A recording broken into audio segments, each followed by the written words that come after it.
समता समानता बंधुत्व के विरोध में है।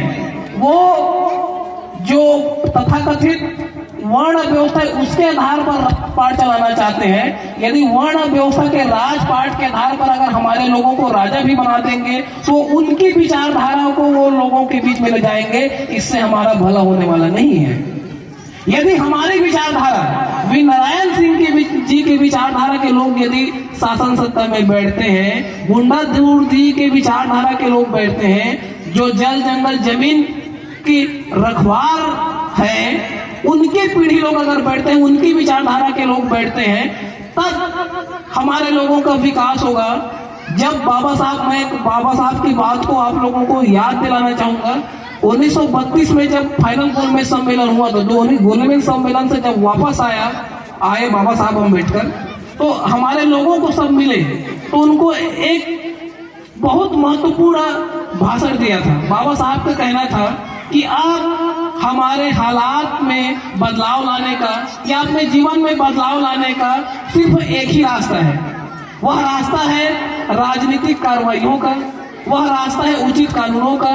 हम सरकार को उन सारी चीज के लिए विवश कर सकते हैं जो आज तक हमें मिली नहीं है। वह रास्ता राजनीतिक रास्तों से होकर गुजरता है।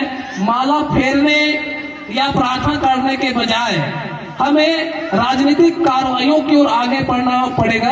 यही हमें मुक्ति देगा और आगे हमारा संघर्ष, हमारी लड़ाई केवल अगड़े वर्ग और पिछड़े वर्ग की रहेगी और हमारे लोगों को अपने आंतरिक फूटों से आजाद होकर जल्दी से संगठित होना पड़ेगा और हमें शासन सत्ता जमात बनना पड़ेगा। हमारा संघर्ष चंद नौकरियों के लिए या कुछ सुविधाओं के लिए नहीं है।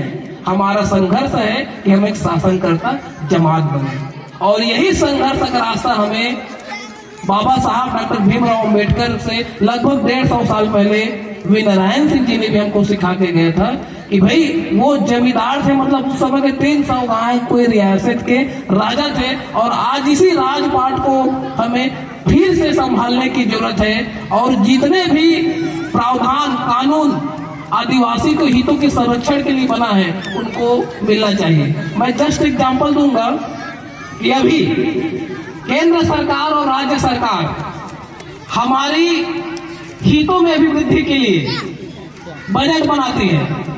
जैसे हमारा छत्तीसगढ़ आदिवासी बहुल्य स्टेट है, ऑन रिकॉर्ड 32% हमारी आबादी है।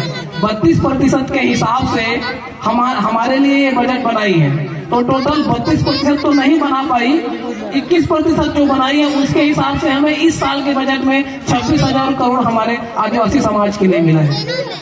कितने हमारे भाइयों को पता है कि 26,000 करोड़ का हिस्सा इस स्टेट की बजट में हमारा है। उस 26,000 करोड़ में जल जंगल जमीन के लिए प्रावधान करना है, वन अधिकार अधिनियम को हमको लागू करवाना है और हमारे जो लोग हैं जो किन्हीं कारणों से मुख्य धारा से अभी तक जुड़ नहीं पाए हैं, उनको मुख्य धारा में जोड़ने के लिए तमाम प्रावधान उस 26,000 करोड़ से करना है। लेकिन यदि हम धरातल में देखते हैं वो 26,000